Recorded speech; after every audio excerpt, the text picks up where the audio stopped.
서울의 심장부 하늘을 찌를 듯 솟아있는 엘리시안 그룹의 본사 타워 최상층 회의실은 숨막히는 긴장감으로 가득 차 있었다. 거대한 통유리창 너머로 서울의 정형이 한눈에 들어왔지만 회의실 안에 누구도 그 아름다운 풍경을 감상할 여유가 없었다.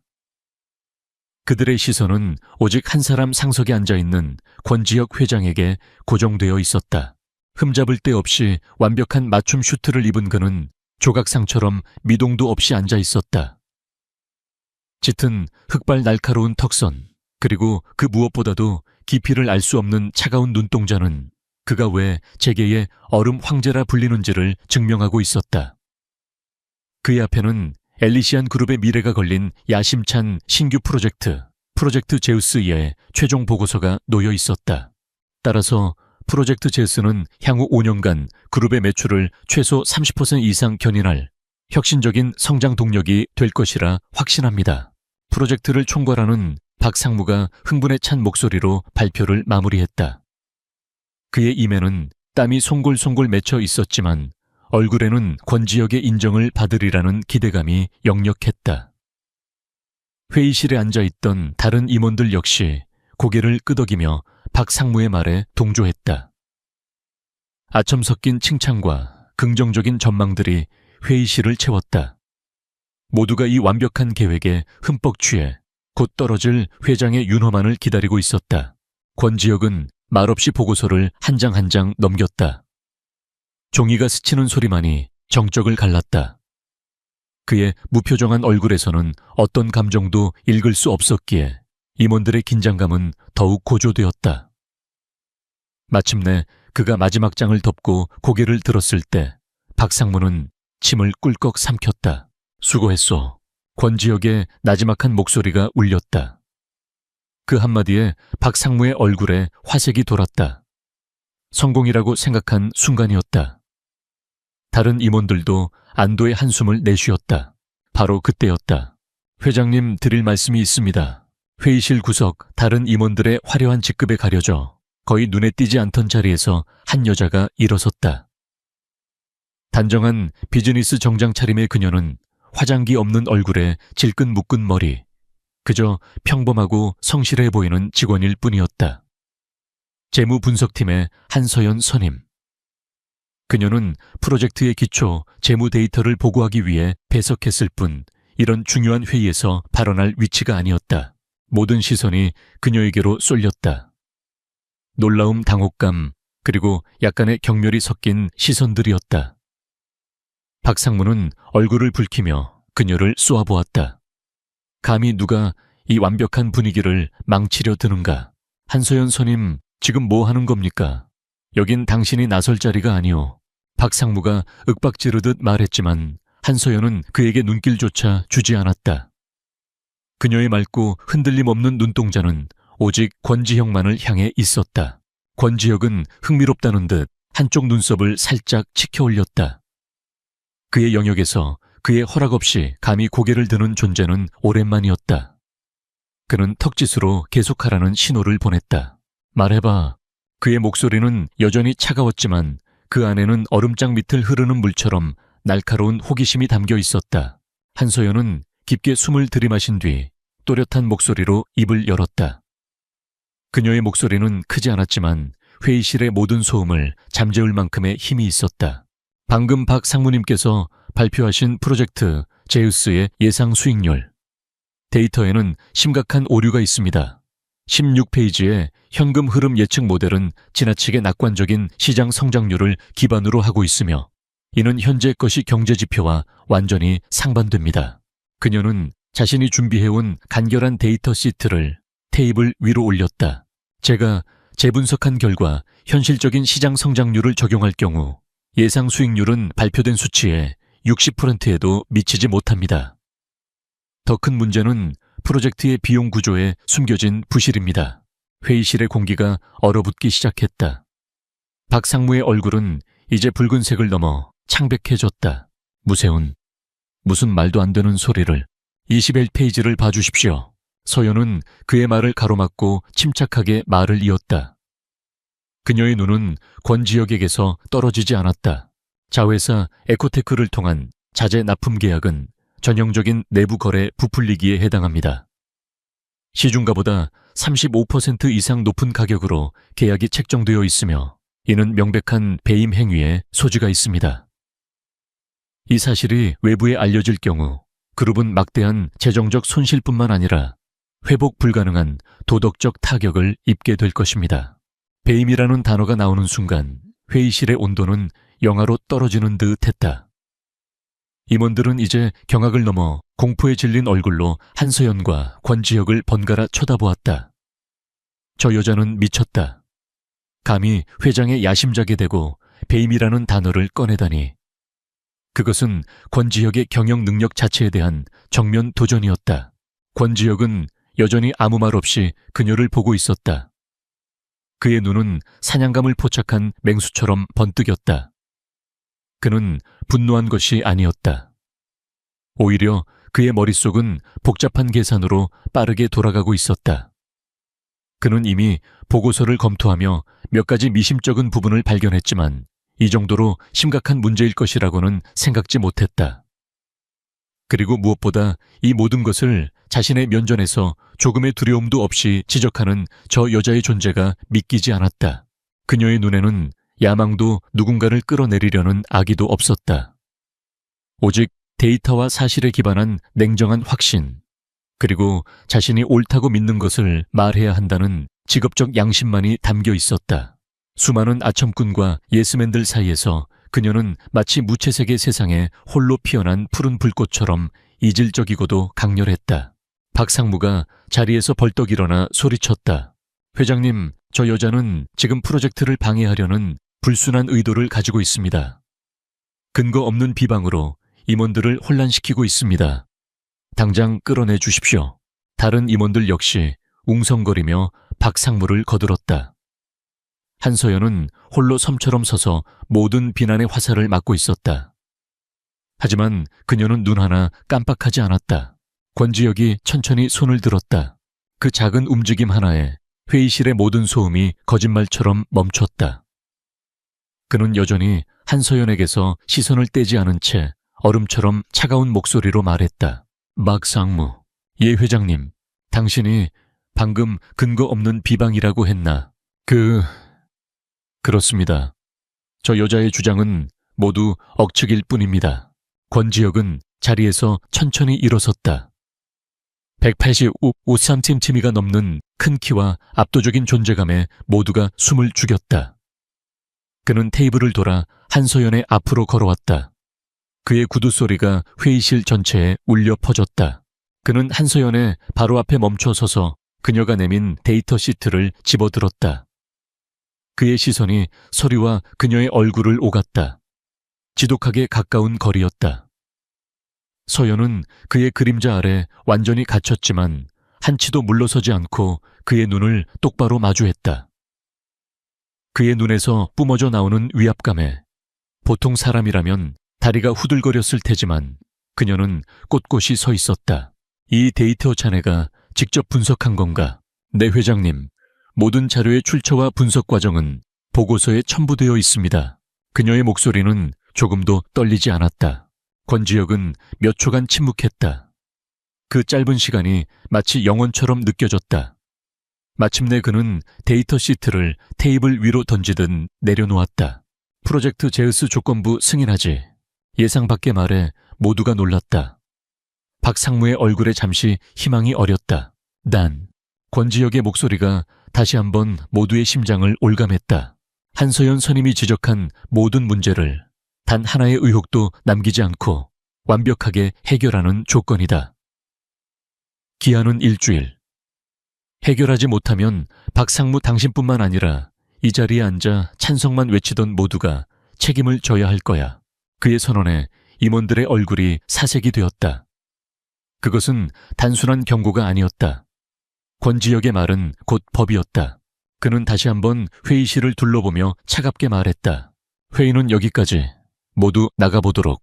임원들은 마치 사형 집행을 면한 죄수들처럼 허둥지둥 자리에서 일어나 회의실을 빠져나갔다. 박상무는 한서연을 죽일 듯이 쏘아보고는 굳은 얼굴로 따라 나갔다. 순식간에 거대한 회의실에는 권지혁과 한서연 단 두 사람만이 남았다. 문이 닫히자 완전한 정적이 흘렀다. 도시의 소음마저 들리지 않는 고요함 속에서 두 사람 사이에 팽팽한 긴장감만이 공간을 채웠다.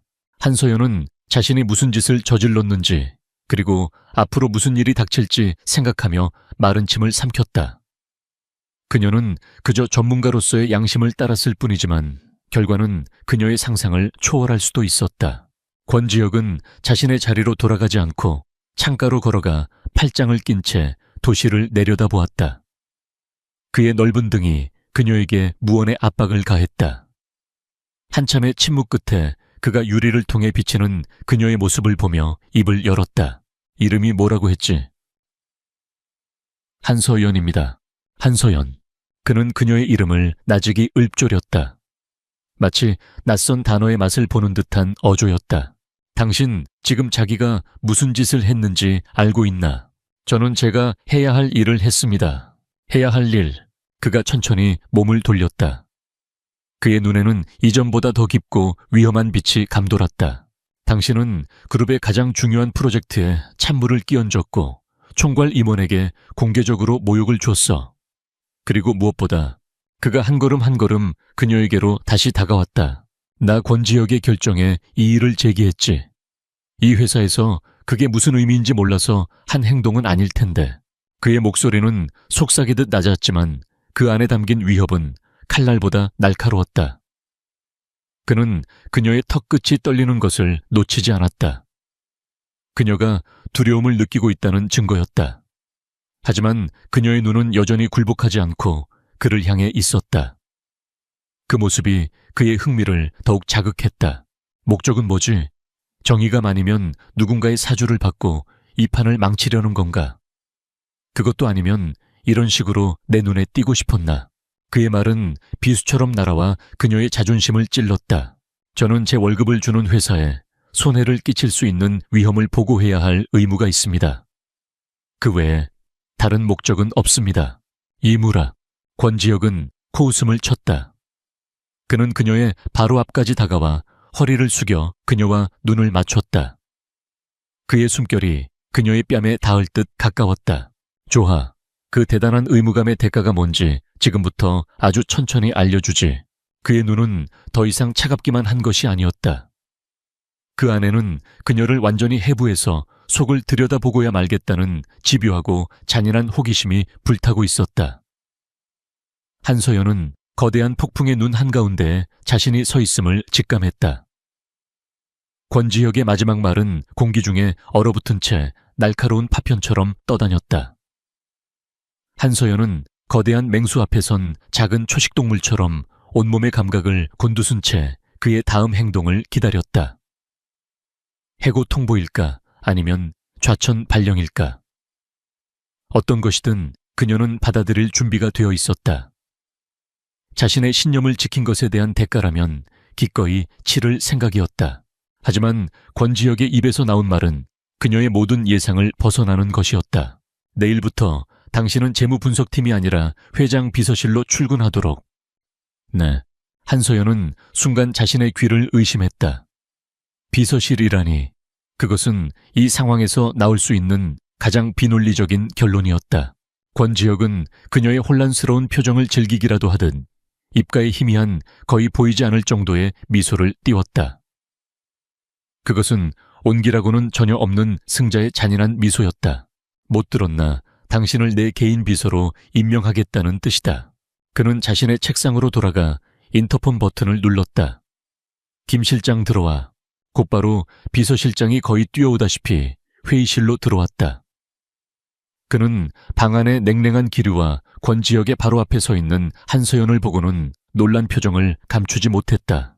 한서연 선임을 오늘부로 내 직속 비서로 발령한다. 자리 마련하고 필요한 인수인계 진행하도록. 그리고 권지혁은 서연에게로 시선을 고정한 채 말을 이었다. 그녀의 첫 번째 임무는 프로젝트 제우스의 모든 리스크를 관리 감독하고 매일 아침 9시 내 책상에 직접 보고서를 올리는 것이다. 당신이 직접 찾아낸 문제니 당신 손으로 직접 해결해봐. 당신의 그 대단한 의무감이 얼마나 실속 있는지 내 눈으로 직접 확인하겠다. 그제야 한서연은 그의 의도를 깨달았다. 이것은 승진이 아니었다. 교묘하게 설계된 형벌이자 정교한 감옥이었다. 그는 그녀를 자신의 바로 곁에 둠으로써 그녀의 일거수일투족을 감시하고 통제하려 하는 것이다. 프로젝트 제우스라는 거대한 족쇄를 그녀의 발에 채워 실패할 경우 모든 책임을 뒤집어 씌우려는 속셈이었다. 사자 우리 안에 던져놓고 살아남는지 아니면 갈기갈기 찢기는지 구경하겠다는 잔인한 유희였다. 김 실장은 경악을 금치 못했지만 감히 회장의 결정에 토를 달 수 없었다. 그는 그저 알겠습니다 회장님 이라고 대답하고는 한서연에게 복잡한 눈빛을 보낼 뿐이었다. 이제 나가봐도 좋다. 내일 아침 지각하지 않도록. 권지 나가봐도 좋다. 내일 아침 지각하지 않도록. 권지혁의 마지막 말은 퇴장을 허락하는 명령이었다. 한서연은 아무 말 없이 고개를 숙여 보이고는 회의실을 나섰다.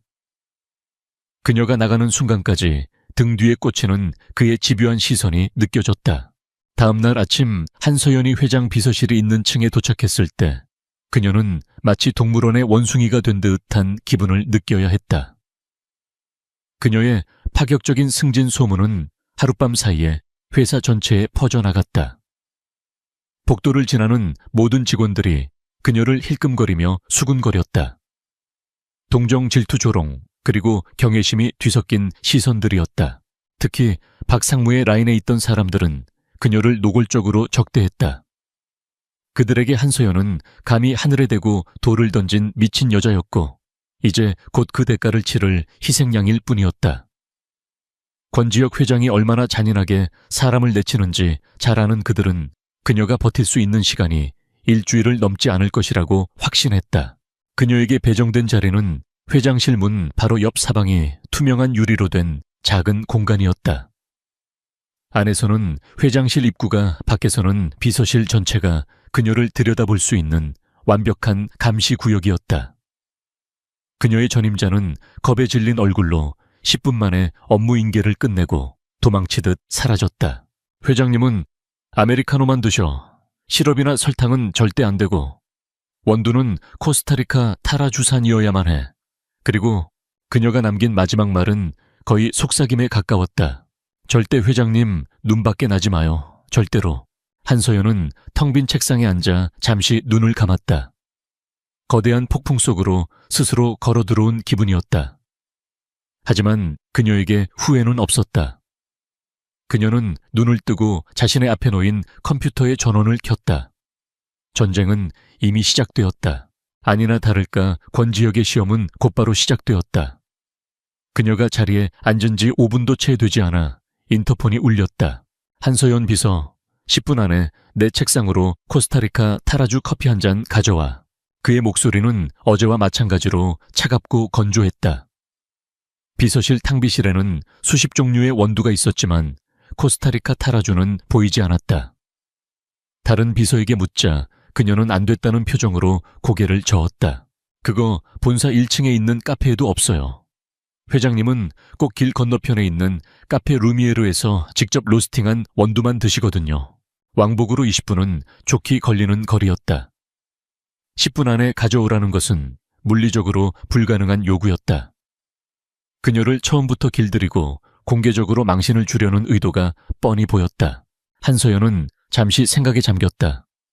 그리고는 자리에서 일어나 탕비실로 향했다. 다른 비서들은 그녀가 포기했다고 생각하며 수군거렸다. 하지만 그녀는 탕비실에 있던 다른 원두를 집어들고는 최고급 그라인더와 에스프레소 머신 앞에 섰다. 그녀는 능숙한 손놀림으로 원두를 갈고 정확한 압력으로 에스프레소를 추출했다. 그리고는 뜨거운 물을 섞어 완벽한 농도의 아메리카노를 만들어냈다. 정확히 9분 후 그녀는 찻잔을 들고 회장실 문을 노크했다. 들어와. 권지혁은 소파에 앉아 신문을 보고 있었다. 그는 그녀가 빈손이 아닌 것을 보고는 살짝 놀란 표정을 지었다. 이게 뭐지? 내가 주문한 커피가 아닐 텐데. 말씀하신 원두는 지금 수급이 불가능하여 대신 과테말라 안티구아 원두로 내렸습니다.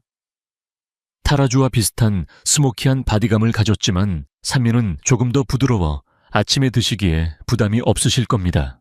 그녀는 침착하게 설명하며 테이블 위에 커피를 내려놓았다. 권지혁은 신문을 내려놓고 커피잔을 빤히 쳐다보았다. 그는 이 상황이 마음에 들지 않았다. 그는 그녀가 허둥지둥 변명하며 실패를 인정하는 모습을 기대했다. 하지만 그녀는 그의 의도를 간파하고 그가 제시한 문제 자체를 무력화시키는 다른 해결책을 들고 온 것이다. 그는 말없이 커피를 한 모금 마셨다. 향과 맛, 그리고 온도까지 흠잡을 데가 없었다. 아니, 오히려 그가 평소에 마시던 것보다 더 그의 취향에 가까웠다. 기분이 이상했다. 나가봐. 그는 짧게 말하고는 다시 신문으로 눈을 돌렸다. 하지만 그의 집중력은 이미 흐트러져 있었다. 입안에 남은 커피의 잔향이 계속해서 그녀의 존재를 상기시켰다. 첫 번째 시험은 그렇게 끝났다. 하지만 그것은 시작에 불과했다. 그날 하루 동안 권지혁은 그녀를 끊임없이 몰아붙였다. 지난 3년간의 M&A 실적 보고서, 문제점과 개선 방안을 포함해서 점심시간까지 제출해. 오후에 있을 이사회 회의록 영어, 중국어, 일본어로 번역해서 회의 끝나는 즉시 배포하도록.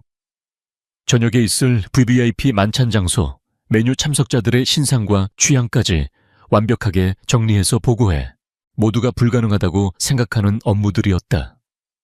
하지만 한서연은 마치 군대의 베테랑 지휘관처럼 침착하고 체계적으로 모든 것을 처리해냈다. 그녀는 비서실의 다른 직원들에게 정중하게 협조를 요청하고 업무의 우선순위를 정해 효율적으로 분배했으며 자신은 가장 핵심적이고 어려운 부분을 맡아 해결했다. 그녀의 놀라운 업무 처리 능력과 냉철한 판단력에 처음 그녀를 비웃던 비서실 직원들도 점차 셔를 다른 눈으로 보기 시작했다. 권지혁은 자신의 사무실 통유리를 통해 쉴 새 없이 움직이는 그녀의 모습을 지켜보았다. 그는 짜증이 났다. 그녀가 무너지기를, 실수하기를. 그래서 자신이 그녀를 통제하고 있다는 우월감을 느끼기를 바랐다. 하지만 그녀는 그의 예상을 번번이 뛰어넘었다. 그녀는 강철로 만들어진 인형처럼 지친 기색도 없이 모든 공격을 막아냈다. 저녁이 되어 대부분의 직원이 퇴근한 시간. 한서연은 여전히 VVIP 만찬 준비를 마무리하고 있었다.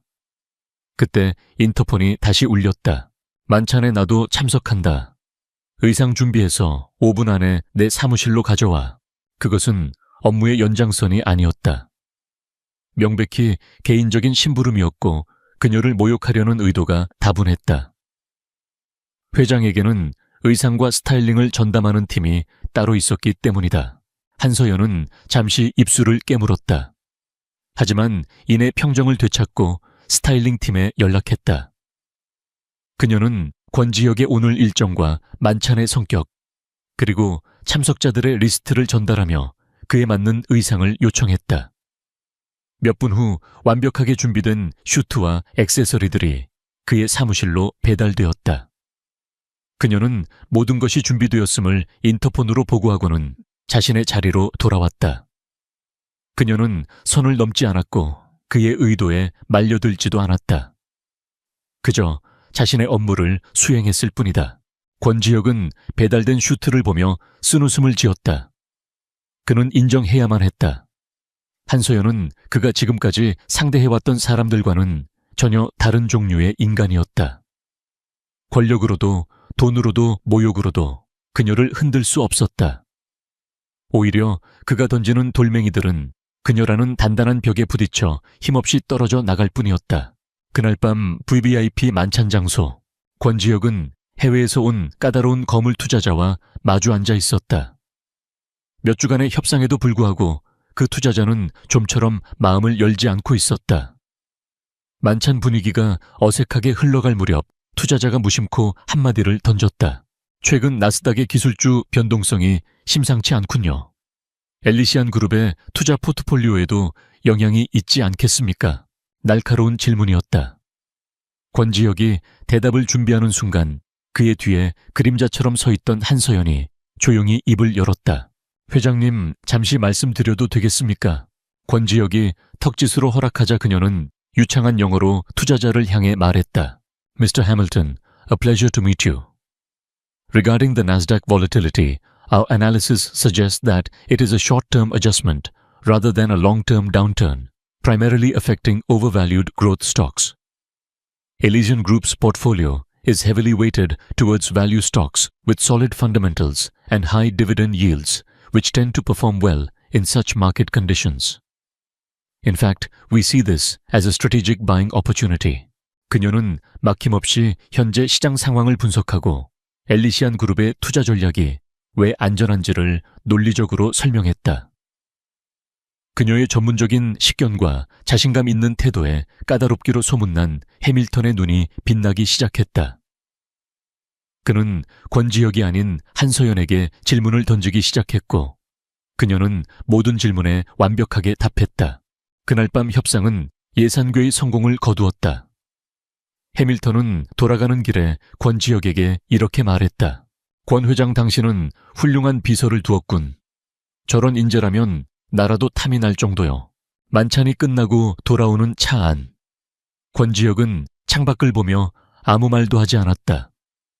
운전기사와 그 사이에 설치된 방음 유리 덕분에 뒷좌석은 완벽한 침묵의 공간이었다. 그는 옆자리에 앉은 한서연을 힐끗 쳐다보았다. 그녀는 긴장했던 탓인지 피곤한 기색이 역력한 채 눈을 감고 있었다. 평소에 팽팽하던 모습과는 다른 무방비한 모습이었다. 그는 자신도 모르게 그녀의 얼굴을 자세히 뜯어보고 있었다. 길고 가지런한 속눈썹, 오똑한 코 굳게 담은 입술. 늘 강철 같다고 생각했는데 이렇게 보니 가늘고 하얀 목선이 유난히 연약해 보였다. 그는 오늘 하루 종일 그녀를 무너뜨리려 했다. 하지만 결과적으로 그녀는 그의 가장 날카로운 창이 되어 그의 승리를 가져다 주었다. 권지혁은 지금껏 느껴보지 못한 복잡한 감정에 휩싸였다. 분노와 짜증, 그리고 패배감.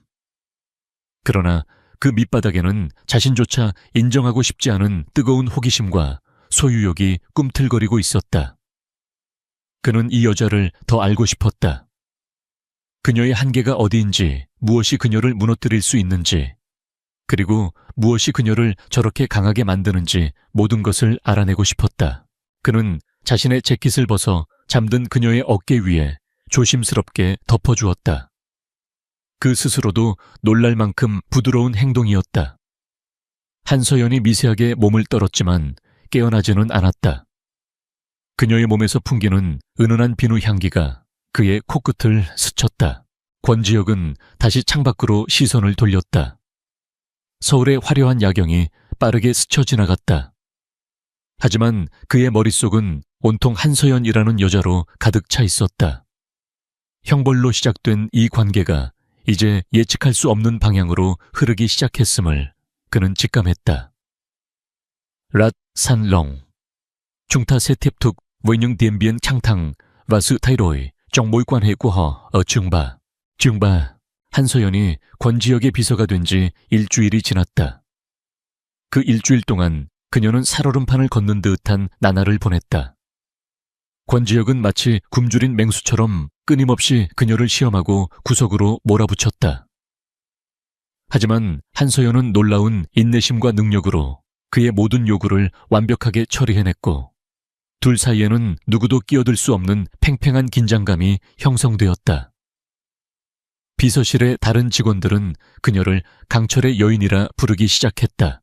그리고 마침내 그녀가 예언했던 폭풍이 닥쳐왔다. 월요일 아침 출근과 동시에 엘리시안 그룹은 발칵 뒤집혔다. 한 인터넷 언론사가 엘리시안 그룹 유령 자회사 통한 비자금 조성 의혹이라는 제목의 탐사 보도 기사를 터뜨린 것이다. 기사의 내용은 충격적이었다. 프로젝트 제우스의 자재 납품을 맡은 자회사 에코테크가 페이퍼 컴퍼니에 가까우며 부풀려진 계약금을 통해 막대한 비자금을 조성해왔다는 내용이었다. 그것은 한서연이 회의실에서 지적했던 바로 그 문제였다. 누군가가 내부 정보를 기자에게 흘린 것이 분명했다. 기사가 터지자마자 그룹의 주가는 곤두박질치기 시작했고 포털 사이트의 실시간 검색어는 엘리시안 그룹의 이름으로 도배되었다.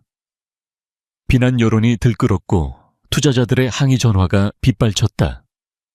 그룹 창립 이래 최악의 위기였다. 권지혁은 즉시 긴급 임원회의를 소집했다. 회의실의 분위기는 초상집과도 같았다. 임원들은 창백하게 질린 얼굴로 서로에게 책임을 떠넘기거나 현실성 없는 대책들을 쏟아내며 허둥댔다. 언론을 막아야 합니다. 광고를 끊겠다고 협박해서라도 기사를 내리게 해야 합니다.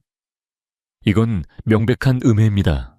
즉시 법적 대응을 해서 그 중에서도 가장 목소리가 큰 것은 박상무였다. 그는 마치 피해자라도 된 것처럼 억울함을 토로했다. 회장님, 이건 분명 저를 노린 음모입니다. 저는 결백합니다. 권지혁은 불타는 듯한 분노를 차가운 무표정 뒤에 감춘 채 시끄럽게 지저대는 임원들을 경멸 어린 시선으로 지켜보았다. 한심한 작자들. 위기가 닥치자마자 문제 해결보다는 제 한몸 보신할 궁리만 하고 있었다. 그의 살벌한 기운에 회의실의 소란이 점차 잦아들었다. 그때였다. 권지혁의 뒤에 그림자처럼 서 있던 한서연이 조용히 한 걸음 앞으로 나섰다. 그녀의 손에는 작은 USB 하나가 들려 있었다. 회장님, 잠시 발언을 허락해 주신다면 제가 준비한 위기 대응 매뉴얼 초안을 보고 드리고 싶습니다. 모든 시선이 다시 그녀에게로 향했다. 이 아수라장 속에서 그녀만이 유일하게 폭풍의 눈처럼 고요하고 침착했다. 박상무가 코웃음을 쳤다. 비서 따위가 어딜 감히 지금 상황이 장난 같아 보여. 권지혁은 박상무의 말을 무시하고 그녀에게 턱짓을 했다. 계속해. 한서연은 회의실 스크린에 USB를 연결했다. 곧 그녀가 밤새 준비한 것으로 보이는 체계적인 보고서가 화면에 나타났다. 현재 상황에서 가장 중요한 것은 여론의 주도권을 되찾아오는 것입니다. 부인이나 변명은 오히려 의혹을 증폭시킬 뿐입니다. 따라서 저는 전공법을 제안합니다. 그녀의 목소리는 회의실 전체를 장악했다. 첫째, 30분 내로 공식 보도 자료를 배포합니다. 내용은 내부 거래 의혹에 대한 그룹의 공식 입장입니다. 의혹을 인정하고 즉시 최고 강도의 내부 감사에 착수할 것을 약속하며 국민 여러분께 심려를 끼쳐드린 점에 대해 사과해야 합니다. 의혹을 인정하라고 임원들이 경악했다. 인정이 아니라 인지입니다. 문제가 있음을 인지하고 해결하겠다는 의지를 보여주는 것이 핵심입니다. 둘째 프로젝트 제우스의 총괄 책임자인 박상무님의 직위를 즉시 해제하고 대기 발령 조치해야 합니다. 이는 그룹이 이번 사태를 얼마나 심각하게 받아들이고 있는지를 보여주는 상징적인 조치가 될 것입니다. 한서연, 네가 지금 무슨 소리를 하는 거야? 박상무가 자리에서 벌떡 일어나 소리쳤다. 하지만 한서연은 눈 하나 깜빡하지 않고 말을 이었다. 셋째 홍보팀은 지금부터 부정적인 기사에 대응하는 것을 멈추고 그룹의 사회공헌 활동이나 다른 투명 경영 사례들을 친 기업 성향의 언론사에 제보하여 긍정적인 기사로 부정적 이슈를 희석시켜야 합니다. 마지막으로 법무팀은 고소 준비가 아니라 외부 회계 법인과 함께 내부 감사를 주도할 특별위원회를 구성해야 합니다. 우리가 우리 자신에게 칼을 겨누는 모습을 보여주어야만 대중의 신뢰를 조금이나마 회복할 수 있습니다. 그녀의 계획은 대담하고 파격적이며 잔인할 정도로 정확했다. 썩은 부위를 스스로 도려내어 더 큰 괴사를 막겠다는 극약 처방이었다. 임원들은 그녀의 대담함에 입을 다물지 못했다. 박상무는 얼굴이 흑빛이 되어 부들부들 떨고 있었다. 권지혁은 스크린에 떠있는 계획안을 묵묵히 보고 있었다. 그의 머릿속은 그 어느 때보다 빠르게 회전했다. 위험 부담이 큰 계획이었다. 하지만 동시에 이 혼란을 수습할 수 있는 유일한 길이라는 것을 그는 본능적으로 알 수 있었다. 그는 한서연을 돌아보았다. 그녀의 눈은 조금의 흔들림도 없이 자신을 향해 있었다. 그 눈은 저를 믿으십시오 라고 말하고 있었다. 조호다. 권지혁의 낮은 목소리가 회의실의 침묵을 깼다. 지금부터 모든 위기 대응은 한서연 비서의 지휘 하에 진행한다. 이 계획에 이의를 제기하거나 비협조적인 태도를 보이는 자는 이번 사태에 공범으로 간주하겠다. 그는 자리에서 일어나 박 상무에게 얼음처럼 차가운 시선을 던졌다. 박 상무, 당신은 지금부로 모든 업무에서 손 떼도록, 감사 결과가 나올 때까지 자택에서 대기해. 권지혁의 선언은 사형 선고나 다름없었다. 임원들은 공포에 질린 얼굴로 하루아침에 그룹의 실세 비서가 된 한서연을 바라보았다. 그 순간부터 전쟁이 시작되었다. 회의실 하나가 거대한 워룸으로 바뀌었다. 한서연은 임시위기 대응팀의 수장이 되어 각 부서에 지시를 내리기 시작했다. 그녀는 더 이상 조용한 비서가 아니었다. 수십 명의 베테랑 직원들을 지휘하는 야전 사령관이었다. 권지혁은 자신의 사무실로 돌아가지 않고 워룸 한쪽에 자리를 잡고 앉아 모든 상황을 지켜보았다. 그는 지휘권을 그녀에게 넘겨주었지만 그의 존재 자체만으로도 팀원들은 한치의 흐트러짐 없이 움직였다. 시간이 어떻게 흘러가는지도 모를 만큼 모두가 정신없이 일했다. 밤이 깊어지고 사무실에는 자판기 커피 향과 긴장감이 뒤섞여 떠다녔다. 권지혁은 서류 더미에 파묻혀 있는 한서연의 모습을 물끄러미 바라보았다. 그는 그녀의 새로운 모습을 보고 있었다. 법무팀장과 언론 대응 문구를 두고 한치의 양보도 없이 언쟁을 벌이는 날카로운 모습 지친 팀원에게 조용히 다가가 따뜻한 음료를 건네는 섬세한 모습, 그리고 아무도 보지 않을 때 잠시 모니터에서 눈을 떼고 깊은 한숨을 내쉬며 입술을 깨무는 고독한 모습까지, 그녀의 철갑 같던 가면 아래에 숨겨진 인간적인 모습들이 그의 눈에 들어오기 시작했다. 그는 그녀가 이 모든 압박감을 혼자서 견뎌내고 있다는 것을 알 수 있었다. 그녀가 시작한 싸움이 아니었지만 그녀는 마치 자신의 싸움인 것처럼 모든 것을 걸고 있었다. 새벽 3시, 잠시 휴식을 위해 들른 탕비실에서 그는 창밖을 보며 서 있는 그녀를 발견했다. 텅 빈 도시에 야경을 내려다보는 그녀의 뒷모습이 유난히 작고 지쳐 보였다. 그는 자신도 모르게 그녀에게 다가갔다. 왜 이렇게까지 하는 거지? 당신이 책임질 일이 아니잖나. 그의 목소리에 그녀는 천천히 돌아보았다. 피곤에 지친 그녀의 눈은 평소보다 더 깊어 보였다. 이게 이제 제 일이 되었으니까요. 그리고 이게 옳은 일이니까요. 그녀의 대답은 너무나도 단순했지만 권지혁의 마음을 세게 울렸다. 이익과 손해로만 움직이는 이 정글 같은 세계에서 그녀는 옳은 일이라는 낡고 비효율적인 가치를 위해 자신을 던지고 있었다. 그 모습이 어리석어 보이면서도 동시에 눈부시게 빛나 보였다. 그는 더 이상 아무 말도 하지 않고 자판기에서 따뜻한 율무차를 한 잔 뽑아 그녀의 손에 쥐어주었다. 그녀가 놀란 눈으로 그를 쳐다보았다. 감사합니다라고 작게 말하는 그녀의 목소리가 살짝 떨리는 것 같았다. 다시 워룸으로 돌아왔을 때 그는 잠시 서류 더미에 머리를 기댄 채 잠이 든 그녀를 발견했다. 고요한 숨소리를 내며 잠든 그녀의 얼굴은 평소의 날카로움을 모두 거둔 채 무방비하고 평온해 보였다. 그는 순간적인 충동에 이끌려 입고 있던 자신의 재킷을 벗어 그녀의 어깨 위에 조용히 덮어주었다. 재킷에서 풍기는 그의 희미한 체향이 그녀를 감쌌다. 잠시 후 인기척에 잠이 깬 한서연은 어깨에 걸쳐진 낯선 온기와 무게감에 놀랐다. 그것이 권지혁의 재킷이라는 것을 깨달았을 때 그녀의 심장이 세차게 뛰기 시작했다. 그녀가 고개를 들자 아무 일도 없었다는 듯 자신의 자리에서 서류를 보고 있는 그와 눈이 마주쳤다. 그는 아무 말도 하지 않았지만 그 침묵 속에는 이전과는 다른 미묘한 기류가 흐르고 있었다. 그는 비서를 시켜 따뜻한 죽을 주문했다. 잠시 후 배달된 죽은 그가 좋아하는 전복죽이 아니라 한서연이 예전에 다른 비서와 지나가듯 이야기했던 야채죽이었다. 한서연은 말없이 죽을 받아들었다. 그의 세심함에 당황스러웠지만 동시에 얼어붙었던 마음 한구석이 따뜻해지는 것을 느꼈다. 동이 트기 시작할 무렵 마침내 위기의 불길이 잡히기 시작했다. 그들의 발빠른 대응 덕분에 비난 여론은 점차 동정론으로 바뀌기 시작했고 폭락하던 주가도 하락세를 멈추고 반등의 기미를 보였다.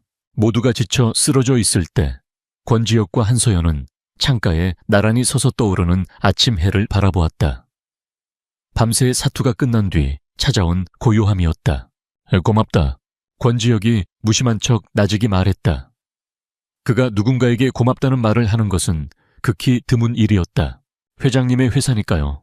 한서연은 담담하게 대답했다. 권지혁은 떠오르는 해를 배경으로 서 있는 그녀의 옆모습을 바라보았다. 피곤에 지쳐 있었지만 그녀의 눈은 그 어느 때보다도 맑게 빛나고 있었다.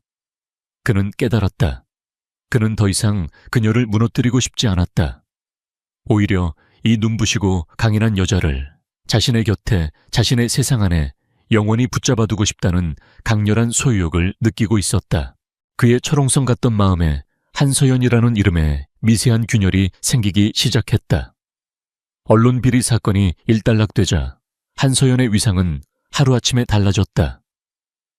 회장 비서실의 임시직에서 그룹의 위기를 구한 영웅으로. 그녀가 복도를 지날 때마다 직원들은 경외와 두려움이 뒤섞인 눈으로 그녀를 쳐다보며 길을 비켜주었다. 그녀를 미친 여자라고 비웃던 이들은 이제 그녀의 이름조차 함부로 입에 올리지 못했다. 하지만 한서연에게는 이런 변화가 조금도 반갑지 않았다. 그녀는 그저 자신의 자리로 돌아가 조용히 재무 분석가로서의 업무를 계속하고 싶었다. 그러나 그녀의 새로운 주인이자 감시자인 권지혁은 그럴 생각이 전혀 없어 보였다. 위기 상황이 끝나자 그의 집요한 시선은 이제 업무가 아닌 한서연이라는 인간 자체를 향하기 시작했다. 그는 마치 처음 보는 희귀한 생물을 관찰하는 과학자처럼 그녀의 모든 것을 분석하고 파악하려 들었다. 그녀가 아침마다 마시는 차의 종류 서류를 검토할 때, 무심코 머리카락을 귀 뒤로 넘기는 습관 집중할 때, 아래 십수를 살짝 깨무는 버릇까지. 그의 눈은 CCTV처럼 그녀의 모든 것을 좇고 있었다. 그리고 그의 이상한 보살핌이 시작되었다. 첫 번째 변화는 점심시간에 찾아왔다. 한서연은 평소처럼 구내식당에도 가지 않고 책상에서 간단한 김밥으로 점심을 해결하려 했다. 그때 최고급 호텔 레스토랑의 유니폼을 입은 직원이 은색 캐리어를 들고 비서실에 나타났다. 한서연 비서님께 회장님께서 보내신 점심입니다. 캐리어 안에는 영양 균형이 완벽하게 맞춰진 따뜻한 코스 요리가 담겨 있었다. 비서실의 모든 직원들이 숨을 죽이고 그 광경을 지켜보았다. 한서연은 당황해서 얼굴이 붉어졌다. 아닙니다. 저는 괜찮습니다. 다시 가져가 주세요. 그녀가 정중하게 거절하는 순간 책상 위에 인터폰이 울렸다. 권지혁의 낮고 차가운 목소리가 흘러나왔다. 메어져. 명령이었다. 거부권은 없었다. 그녀가 무어라 반박하려 입을 열었지만 그는 한마디를 덧붙였다. 내 비서가 끼니를 거르다 쓰러지는 꼴 볼 생각 없으니까. 결국 한서연은 비서실 모든 직원의 노골적인 시선을 받으며 평생 먹어본 음식 중 가장 불편하고 맛없는 식사를 해야 했다. 그리고 그날 이후 매일 정오가 되면 어김없이 그녀의 책상 위로 회장님이 보내신 특별한 점심 식사가 배달되었다. 그것은 다정함이 아니라 소유권을 주장하는 낙인처럼 느껴졌다. 두 번째 변화는 퇴근 시간에 일어났다. 야근이 일상인 엘리시안 그룹에서 오후 6시 정각은 아직 한창 일할 시간이었다. 그날도 한서연은 산더미 같은 서류에 파묻혀 있었다. 그때 등 뒤에서 서늘한 그림자가 드리워졌다. 권지혁이었다. 그는 아무 말 없이 다가와 그녀의 노트북을 탁 소리가 나게 닫아버렸다. 퇴근 시간이다. 하지만 회장님, 아직 처리할 업무 시간 안에 일을 끝내지 못하는 건 무능하다는 뜻이다. 난 무능한 직원을 곁에 둘 생각 없어. 퇴근해. 그의 말은 얼음장처럼 차가웠지만 그 안에는 그녀를 집으로 돌려보내려는 확고한 의지가 담겨 있었다. 그의 논리는 독재자의 그것과 같았다. 네가 걱정돼서가 아니라 내 소유물이니 내 규칙에 따라라는 식이었다. 그날 이후 매일 저녁 6시가 되면 그는 유령처럼 나타나 그녀의 노트북을 닫고 퇴근을 명령했다. 한서연은 처음에는 저항했지만 그의 고집을 꺾을 수 없다는 것을 깨닫고는 결국 포기하고 말았다. 가장 소름 돋는 변화는 그의 보호라는 이름 아래 행해지는 보복이었다.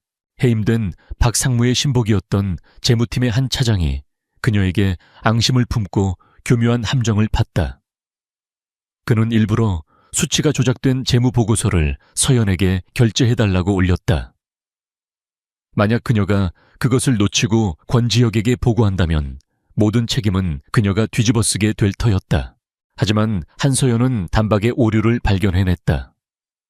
그녀는 조용히 그 차장을 불러 어느 부분이 어떻게 잘못되었는지 조목조목 짚어주며 보고서를 반려했다.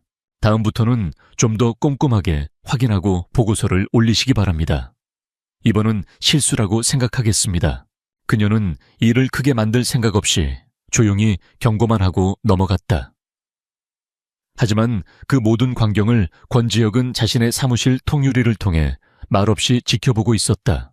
다음 날 아침 회사 게시판에 인사발령 공고가 떴다. 그 재무팀 차장이 지방의 한직으로 좌천 발령이 난 것이다. 사유는 업무 실적 부진이었지만 그 내막을 모르는 사람은 아무도 없었다.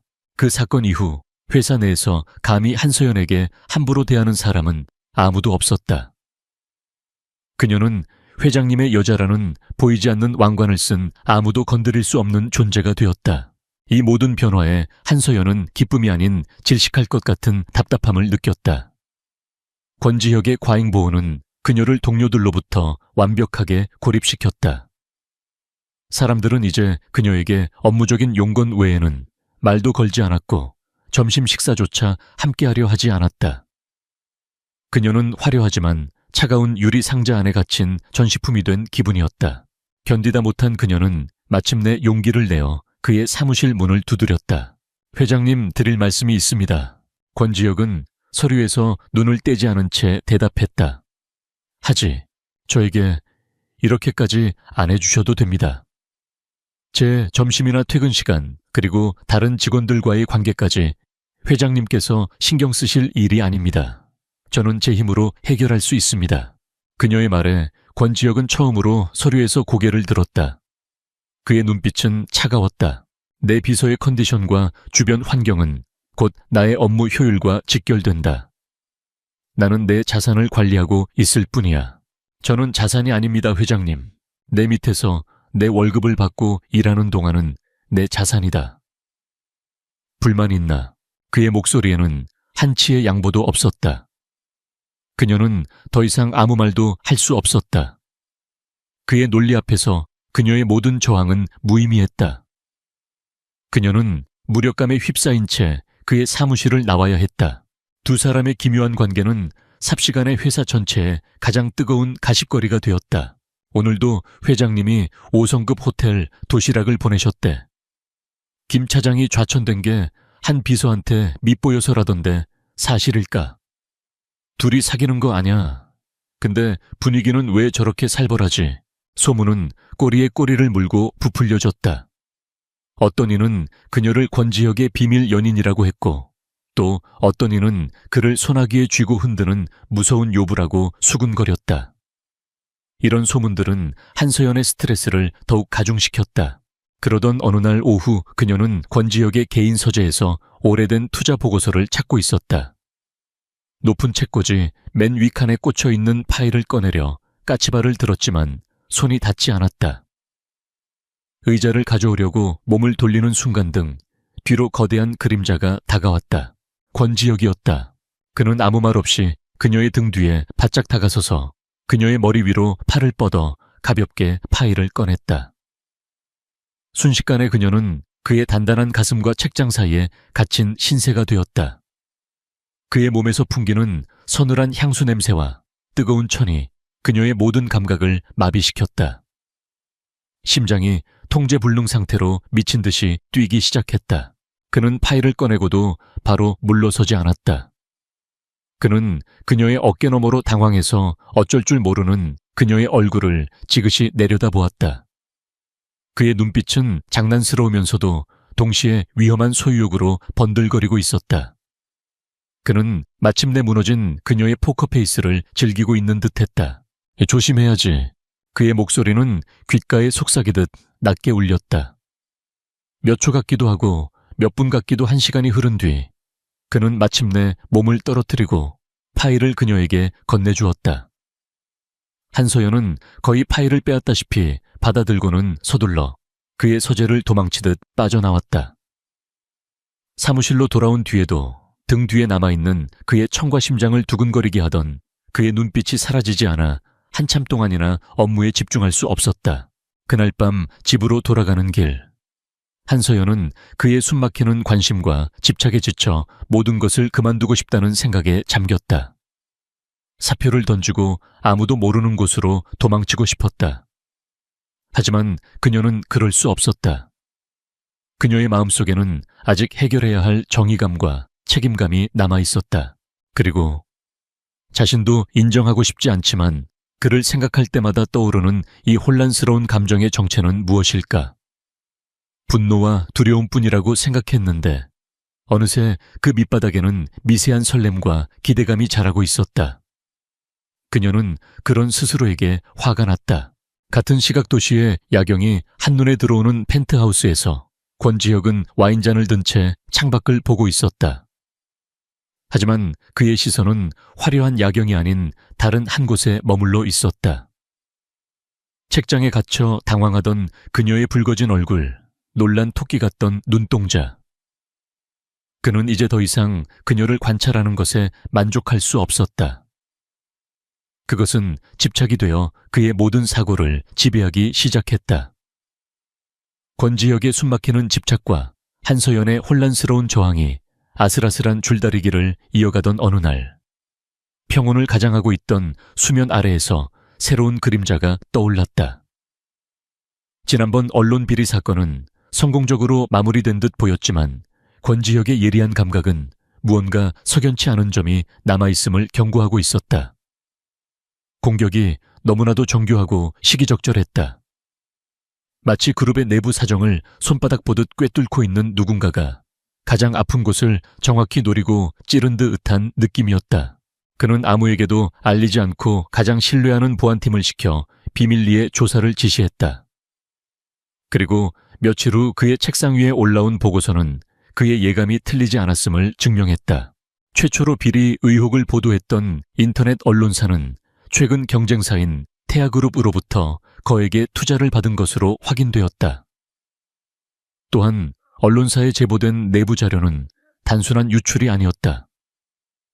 원본 데이터에 교묘한 조작을 가해 엘리시안 그룹의 비도덕성을 실제보다 훨씬 더 부풀리고 악의적으로 편집한 흔적이 발견되었다. 이것은 단순한 내부 고발이 아닌 엘리시안 그룹을 뿌리부터 흔들려는 치밀하게 계획된 공격이었다. 그리고 그 공격의 중심에는 아직 정체를 드러내지 않은 내부의 배신자가 있었다.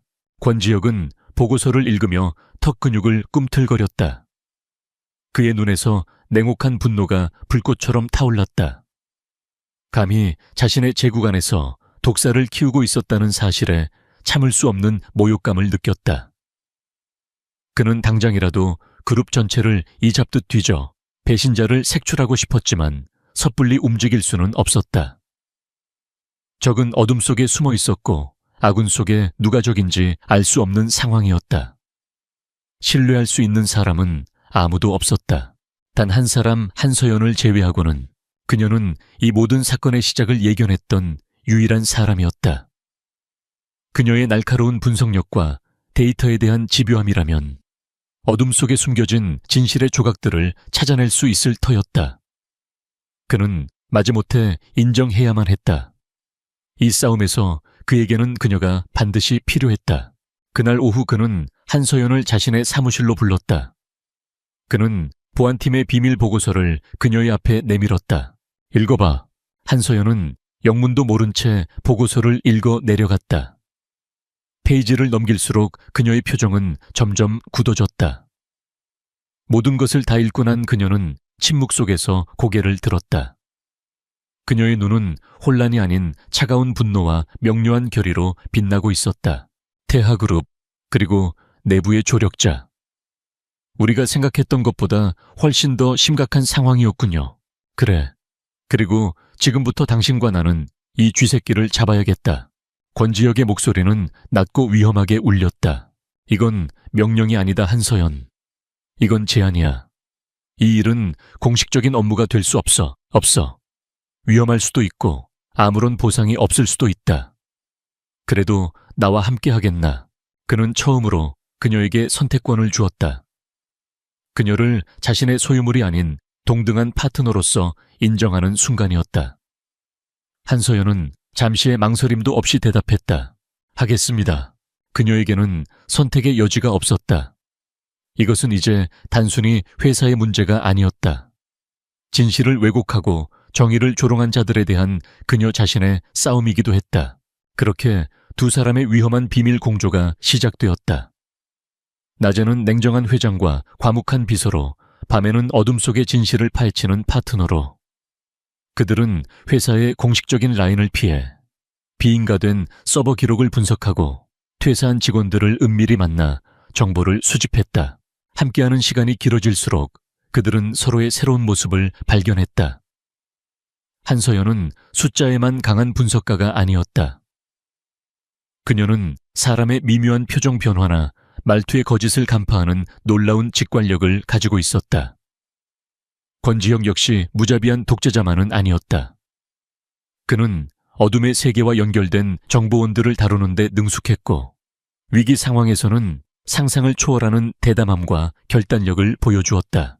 어느 날 밤 그들은 사건의 핵심 제보자로 의심되는 전직 재무팀 직원을 만나기 위해 낡은 부둣가의 창고로 향했다.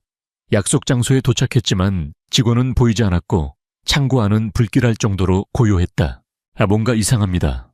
한서연이 긴장된 목소리로 속삭였다. 그녀의 직감이 위험 신호를 보내고 있었다. 권지혁 역시 주변을 경계하며 그녀의 앞을 막아섰다. 바로 그 순간 창고의 육중한 철문이 쾅 소리를 내며 닫혔고 사방에서 건장한 남자들이 쇠파이프를 든 채 나타났다. 함정이었다. 배신자가 그들의 움직임을 눈치채고 손을 쓴 것이다. 권지혁 회장님 아니십니까? 이런 누추한 곳까지 행차하시다니 영광입니다. 그려. 우두머리로 보이는 남자가 비열한 웃음을 흘리며 다가왔다. 얌전히 따라와 주신다면야 험한 꼴은 안 보실 텐데 말입니다. 옆에 계신 아가씨는 좀 다칠 수도 있겠지만 그들의 목적은 권지혁을 납치하여 협박하는 것이었고 한서연은 그저 걸리적거리는 방해물일 뿐이었다. 남자들의 음흉한 시선이 그녀에게로 향했다.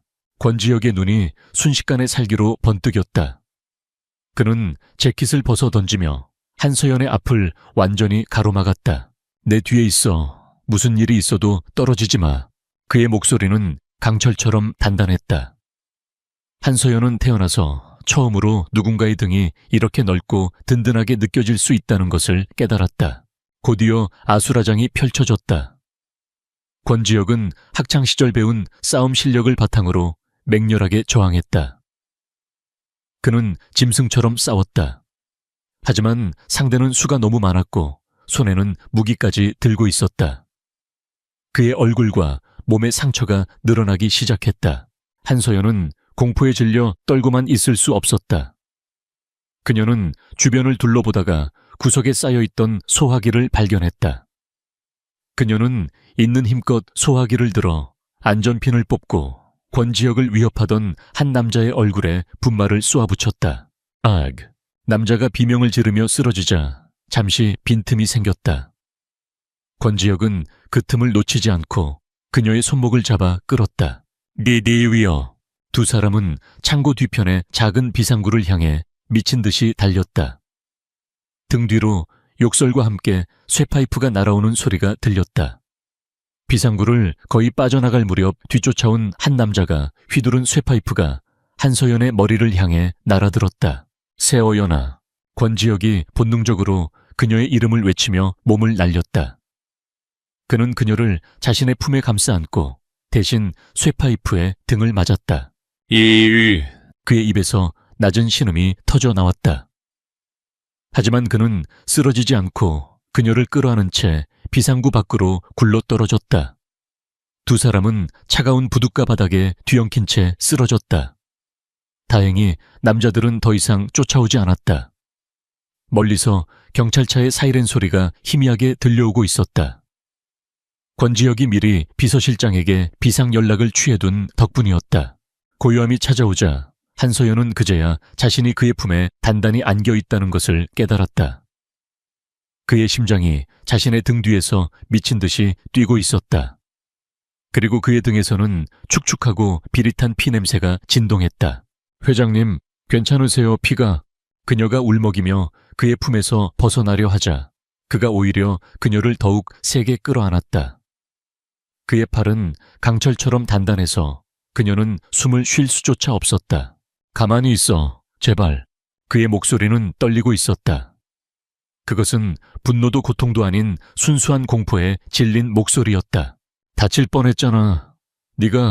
만약에 네가 잘못되기라도 했으면 그는 말을 잇지 못했다.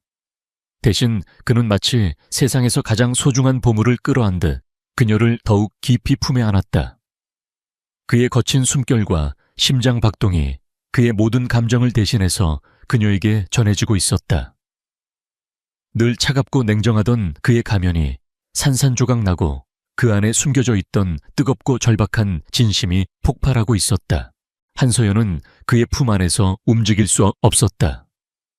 차가운 밤바람 속에서 그의 뜨거운 청과 피 냄새, 그리고 그녀를 잃을 뻔했다는 공포에 떨고 있는 그의 진심이 뒤섞여 그녀의 모든 이성을 마비시켰다. 이것은 더 이상 회장과 비서의 관계가 아니었다. 생사의 기로에서 그들은 서로의 가장 깊은 곳을 보고야 말았다. 부둣가에서의 습격 사건 이후 권지혁과 한서연의 관계는 돌이킬 수 없는 강을 건넜다. 권지혁은 펜트하우스로 돌아와 개인 주치의에게 등의 상처를 치료받았다. 찢어진 셔츠 아래로 드러난 시퍼렇게 멍들고 찢어진 상처는 보기만 해도 끔찍했지만 그는 마취제나 진통제조차 거부했다. 그는 고통을 느끼는 것 같지도 않았다. 그의 모든 신경은 소파 맞은편에 앉아 걱정과 불안이 뒤섞인 눈으로 자신을 보고 있는 한서연에게 쏠려 있었다. 치료가 끝나고 주치의가 돌아가자 거실에는 무거운 침묵만이 남았다. 한서연이 먼저 침묵을 깼다. 병원에 가보시는 게 좋겠습니다. 상처가 깊어요. 이 정도는 아무것도 아니야. 그는 무심하게 대답하며 새 셔츠를 입었다. 하지만 그의 눈은 그녀에게서 한시도 떨어지지 않았다. 그 눈빛은 이전의 냉정함이나 호기심이 아니었다. 그것은 자신의 소유물을 잃을 뻔했던 맹수의 상처 입은 분노와 집요한 소유욕이었다. 오늘 이후로 당신은 더 이상 이 일에 직접 나서지 않는다. 하지만 회장님, 아직 배신자를 찾지 못했습니다. 제가 해야 할 일이 다 닥쳐. 그의 목소리는 낮았지만 그 안에 담긴 위압감은 천둥과도 같았다. 그는 자리에서 일어나 그녀의 앞으로 다가왔다. 또다시 오늘 같은 일이 생기는 건 용납 못해. 알겠어. 당신은 내 눈앞에 내 통제 안에 있어야만 해. 데이터 분석이든 뭐든 내 펜트하우스 서재에서 해. 한 발짝도 밖으로 나갈 생각하지 마. 그것은 보호를 빙자한 감금 선고였다. 한서연은 반박하고 싶었지만 그녀를 향한 그의 눈 속에 담긴 처절한 두려움을 본 순간 아무 말도 할 수 없었다. 그는 정말로 그녀를 잃는 것을 두려워하고 있었다. 그녀는 저항을 포기하고 작게 고개를 끄덕였다. 그날부터 며칠간 한서연은 그의 펜트하우스에 머물며 밤낮으로 데이터를 파고들었다. 권지혁은 회사 일을 최소한으로 줄이고 거의 모든 시간을 그녀의 곁에서 보냈다. 그는 일하는 그녀를 조용히 지켜보거나 때로는 말없이 그녀가 좋아하던 야채죽을 만들어주기도 했다. 폭풍 전의 고요함처럼 두 사람 사이에는 기묘한 안정감과 간질거리는 긴장감이 공존했다. 그리고 마침내 한서연은 어둠 속에 숨겨져 있던 배신자의 꼬리를 찾아냈다. 결정적인 단서는 습격범들의 계좌 추적에서 나왔다. 그들에게 돈을 입금한 차명 계좌는 수십 단계의 세탁을 거쳐 최종적으로는 스위스의 한 비밀 금고와 연결되어 있었다. 그리고 그 금고의 실소유주를 추적하자 상상조차 하지 못했던 이름이 나타났다. 엘리시안 그룹의 부회장 최민준. 그는 권지혁의 아버지가 가장 신임했던 신보기자 그룹의 창립 공신 중 한 명이었다. 권지혁이 회장 자리에 오른 이후에도 묵묵히 그의 뒤를 지켜주던 든든한 후원자처럼 보였던 인물이었다. 그 누구도 그를 의심하지 않았다. 한서연은 자신의 눈을 의심하며 몇 번이고 데이터를 확인했지만 결과는 변하지 않았다. 그녀는 떨리는 손으로 자료를 정리해 권지혁에게 내밀었다. 자료를 받아든 권지혁의 얼굴에서는 모든 표정이 사라졌다. 그는 몇 시간 동안 미동도 없이 자료를 읽고 또 읽었다. 방 안의 공기가 얼음처럼 차갑게 얼어붙었다. 마침내 그가 고개를 들었을 때 그의 눈은 모든 감정이 사라진 텅 빈 시면처럼 공허했다. 하지만 그 시면의 가장 깊은 곳에서는 배신에 대한 차가운 분노가 용암처럼 들끓고 있었다. 알겠습니다. 이제 모든 것이 명확해졌군요. 한서연이 조심스럽게 입을 열었다. 권지혁은 천천히 자리에서 일어났다. 그의 얼굴은 다시 얼음 가면을 쓴 듯 냉정해졌다. 이젠 사냥의 시간이다. 이 모든 것을 시작된 곳에서 끝내야지. 그의 목적지는 명확했다.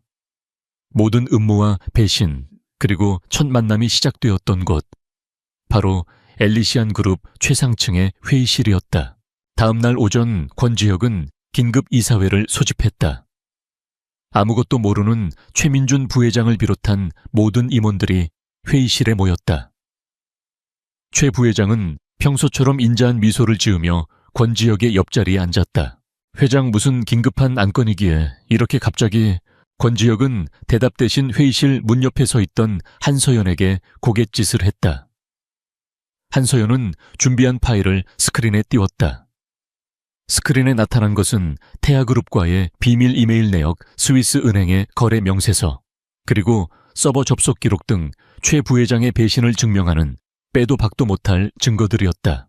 한서연은 차분하고 냉정한 목소리로 최 부회장이 어떻게 태아그룹과 내통하여 회사의 기밀을 팔아넘겼고 언론을 조종해 위기를 조장했으며 심지어 폭력배를 고용해 자신들을 위협했는지에 대한 모든 사실을 하나하나 폭로했다.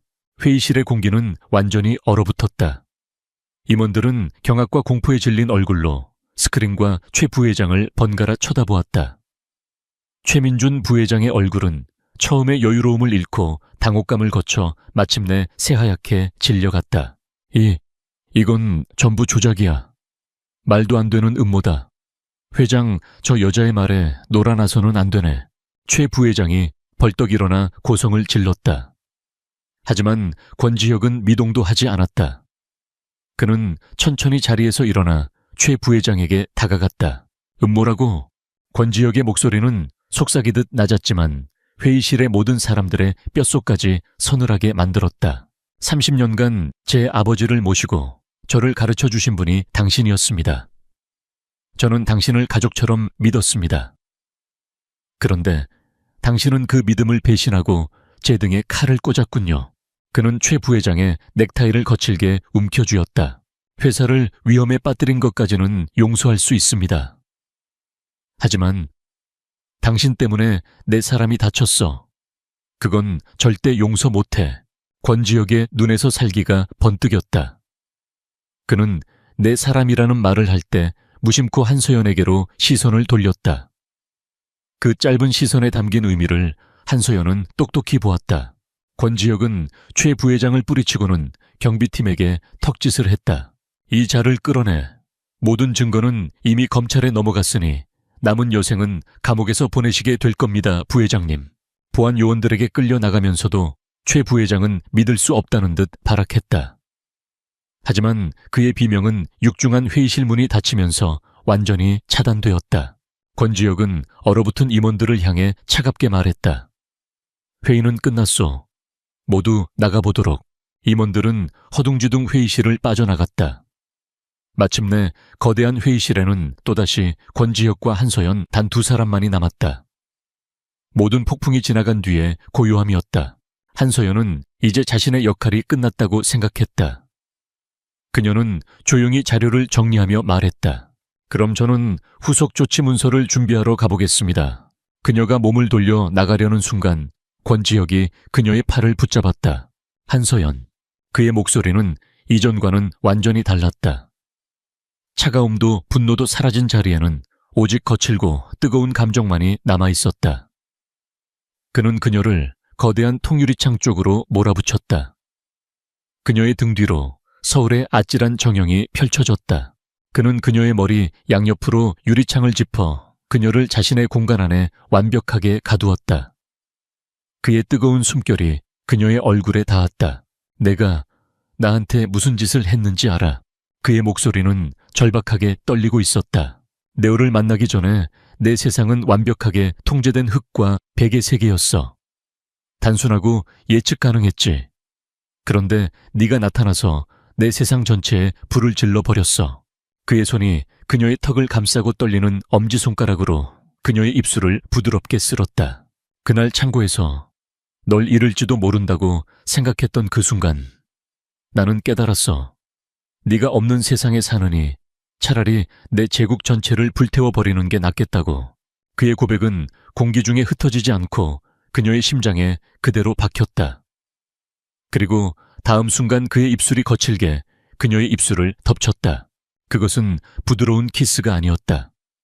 지난 몇 주간 억눌러왔던 모든 긴장과 두려움, 그리고 미칠 듯한 집착을 터뜨리는 절박하고 굶주린 키스였다.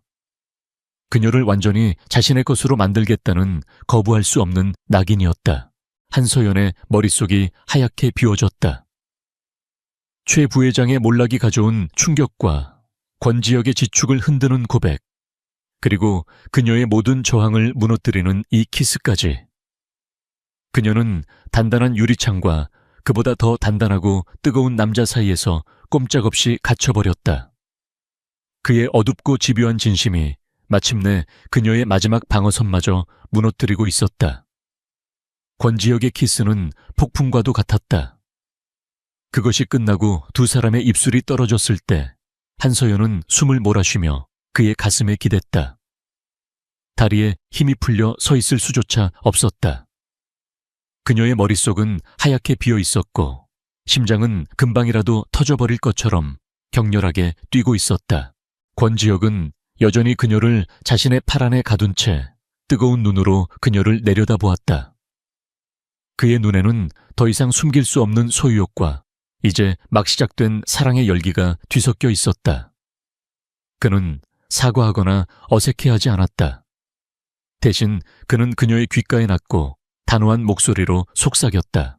다시는 내게서 도망칠 생각하지 마. 이제 당신은 내 거야. 그것은 선언이었다. 그의 세상에 그녀를 영원히 묶어두겠다는 거부할 수 없는 맹세였다. 한서연은 아무 대답도 할 수 없었다. 그저 떨리는 눈으로 그를 바라볼 뿐이었다. 하지만 그녀는 더 이상 그를 밀어내지도 저항하지도 않았다. 기나긴 싸움 끝에 그녀는 마침내 자신의 마음이 향하는 곳을 인정해야만 했다. 다음 날 엘리시안 그룹 전체는 거대한 지진이라도 난 것처럼 발칵 뒤집혔다. 권지혁은 아침 일찍 그룹 전체에 공식 인사 발령을 발표했다. 회장 직속 비서 한서연을 신설된 그룹 전략기획실 실장 CSO로 임명함. 전략기획실은 그룹의 모든 미래 사업과 핵심 프로젝트를 총괄하는 사실상의 컨트롤 타워였다. 그 막강한 자리에 입사한 지 몇 년 되지 않은 젊은 여성을 앉힌 것이다. 이것은 단순한 승진이 아니었다. 권지혁이 온 세상에 대고 한서연은 나의 사람이다라고 공표하는 것과 다름없었다. 이 파격적인 인사 조치는 모든 악의적인 소문을 단번에 잠재웠다. 이제 그녀를 회장의 비밀 연인이라거나 요부라고 폄하하는 사람은 아무도 없었다. 그녀는 자신의 능력으로 그룹의 위기를 구하고 그 공을 인정받아 최고 임원직에 오른 살아있는 전설이 되었다. 권지혁의 변화는 여기서 그치지 않았다. 그의 총애는 더 이상 비밀스럽고 숨막히는 방식이 아니었다. 그는 이제 노골적이고 대담하게 자신의 감정을 표현하기 시작했다. 그는 아침마다 비서실 전체가 보는 앞에서 직접 내린 커피를 그녀의 사무실로 가져다 주었다.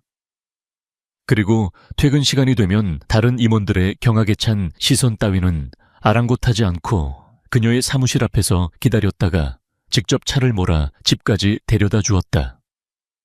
그의 행동은 여전히 독단적이었지만 그 안에는 이제 그녀를 과시하고 싶어하는 유치한 자부심과 서툴지만 진심 어린 배려가 담겨 있었다. 한서연은 처음에는 이런 공개적인 애정 공세에 당황하고 어색해했다. 하지만 그녀는 점차 그의 변화를 통해 그의 서툰 진심을 보기 시작했다. 가장 큰 변화는 회의실에서 일어났다. 과거에 그는 모든 것을 혼자 결정하고 명령하는 폭군이었다. 하지만 이제 그는 중요한 결정을 내리기 전에 언제나 그녀에게 고개를 돌려 물었다. 한 실장의 생각은 어떻지? 그는 진심으로 그녀의 의견을 경청했고 때로는 자신의 생각을 꺾고 그녀의 제안을 따르기도 했다. 그는 더 이상 그녀를 자신의 소유물로 대하지 않았다. 그는 그녀를 자신의 제국을 함께 이끌어갈 유일한 파트너로 인정하고 존중했다. 그 존중이야말로 한서연의 마음을 완전히 녹여내린 결정적인 열쇠였다. 어느 주말 그는 그녀를 서울 근교의 한적한 고택으로 데려갔다. 그곳은 그가 어린 시절을 보낸 그의 어머니와의 추억이 담긴 장소였다. 그는 그곳에서 처음으로 자신의 연약한 속내를 드러냈다. 재벌의 후계자로서 감당해야 했던 외로움과 압박감, 그리고 사랑받지 못하고 자란 소년이 어떻게 감정을 숨기는 법부터 배워야 했는지에 대해 나는 늘 혼자였어. 내 옆에는 나를 이용하려는 자들과 두려워하는 자들뿐이었지. 아무도 나를 권지혁이라는 사람으로 봐주지 않았어. 그런데 당신이 나타난 거야. 그의 고백을 들으며 한서연은 그의 차가운 가면, 뒤에 숨겨진 상처 입은 영혼을 보았다. 그녀는 자신도 모르게 손을 뻗어 그의 뺨을 부드럽게 감쌌다. 그의 눈이 놀라움으로 커졌다. 이제는 혼자가 아니에요. 그녀의 따뜻한 한마디에 권지혁의 눈시울이 미세하게 붉어졌다. 그는 그녀의 손을 자신의 손으로 덮어잡고 가만히 그녀의 어깨에 머리를 기댔다. 거대한 제국의 황제가 처음으로 평범한 한 남자로서 휴식을 찾은 순간이었다. 그들의 관계는 서서히 하지만 단단하게 깊어졌다. 일에 있어서 그들은 누구보다 냉철하고 완벽한 파트너였다.